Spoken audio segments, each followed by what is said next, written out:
Assalamualaikum warahmatullahi wabarakatuh. Mohon izin atasan, saya atas nama Desti Arina Putri dari Program Studi Penyuluhan Pertanian Berkelanjutan kelas 1B. Sebelumnya mohon izin untuk share screen.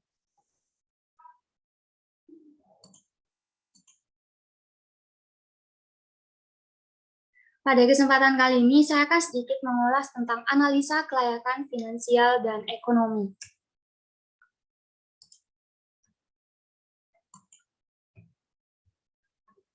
Yang pertama yaitu analisis Net Present Value atau NPV. Menurut analisis kelayakan ekonomi, didefinisikan sebagai kelayakan bagi semua pihak yang memanfaatkan, baik langsung maupun tidak langsung, dari suatu pembangunan atau pengembangan suatu sistem transportasi. Dalam kaitannya terhadap analisis ekonomi, manfaat benefit yang diperoleh semestinya lebih besar jika dibandingkan dengan biaya kos yang dikeluarkan. Yang kedua, menurut analisis kelayakan finansial, menurut Abu Bakar Iskandar tahun 1997 menjelaskan mengenai finansial dari suatu proyek sistem transportasi transit massal, di mana olehnya dijabarkan bahwa biaya dari proyek ini terdiri atas construction cost atau biaya pembangunan, land and replacement cost atau biaya tanah dan ganti rugi, serta biaya operasi dan maintenance, sedangkan pengembalian dari proyek ini diharapkan diperoleh dari pendapatan langsung yang dalam hal ini berasal dari pendapatan fare box atau tiket. Selanjutnya yaitu analisis benefit cost ratio.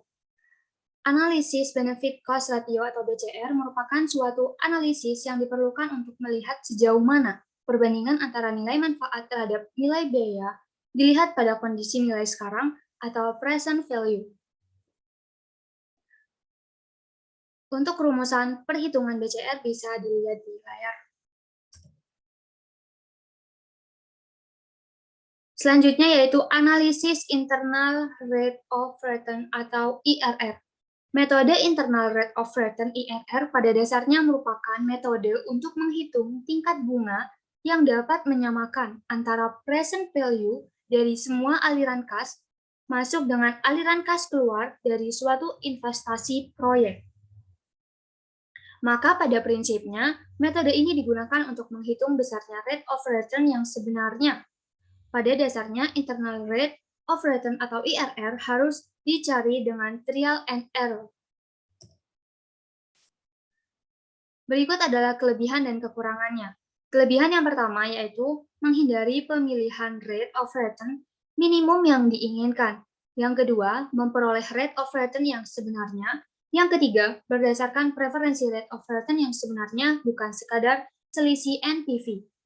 Dan yang terakhir, tidak memiliki beban untuk menginvestasikan kembali seperti yang digambarkan pada metode NPV. Untuk kekurangannya, yang pertama, lebih rumit, terutama jika aliran kas bersih tidak sama untuk setiap periode. Yang kedua, harus menggunakan analisis sensitivitas. Selanjutnya yaitu analisis Economic Internal Rate of Return atau EIRR. Economic Internal Rate of Return atau EIRR merupakan tingkat pengembalian berdasarkan pada penentuan nilai tingkat bunga atau discount rate, di mana semua keuntungan masa depan yang dinilai sekarang dengan discount rate tertentu adalah sama dengan biaya kapital atau present value dari total biaya. Apabila Economic Internal Rate of Return lebih tinggi dari social discount rate yaitu 12%, maka proyek dinyatakan layak. Namun sebaliknya, jika Economic Internal Rate of Return lebih kecil dari social discount rate yaitu 12%, maka proyek dinyatakan tidak layak. Selanjutnya yaitu analisis payback period. Payback period atau periode payback merupakan metode yang digunakan untuk menghitung lama periode yang diperlukan untuk mengembalikan uang yang telah diinvestasikan dari aliran kas masuk proket tahunan yang dihasilkan oleh proyek investasi tersebut. Apabila proket setiap tahunnya jumlahnya sama, maka payback period dari suatu investasi dapat dihitung dengan cara membagi jumlah investasi atau outlay dengan proket tahunan. Kriteria kelayakan penerimaan investasi menggunakan metode payback period adalah suatu investasi yang diusulkan dinyatakan layak jika payback period lebih pendek dibandingkan periode payback maksimum. Sebaliknya, jika payback period suatu investasi lebih panjang daripada periode payback maksimum, maka investasi tersebut dinyatakan tidak layak. Untuk metode payback period cocok digunakan dalam kondisi yang pertama, kecepatan informasi atau estimasi nilai pengembalian investasi sangat penting. Yang kedua, ketepatan perhitungan tidak begitu penting. Dan yang terakhir, risiko di masa yang akan datang diperkirakan cukup tinggi.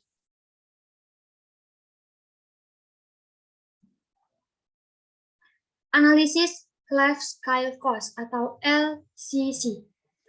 Life Cycle Cost Analysis atau LCCA merupakan konsep kunci dari manajemen aset, berupa suatu metode analisis secara teknis yang dikembangkan berdasarkan konsep ekonomi untuk mengevaluasi efisiensi jangka panjang dari beberapa alternatif investasi yang tersedia.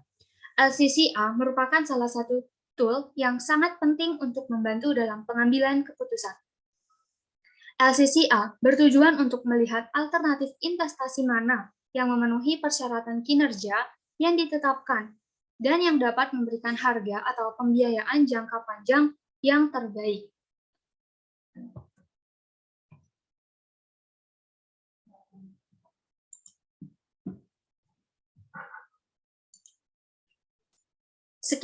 Sekian pemaparan yang dapat saya sampaikan. Kurang lebihnya saya mohon maaf. Wassalamualaikum warahmatullahi wabarakatuh.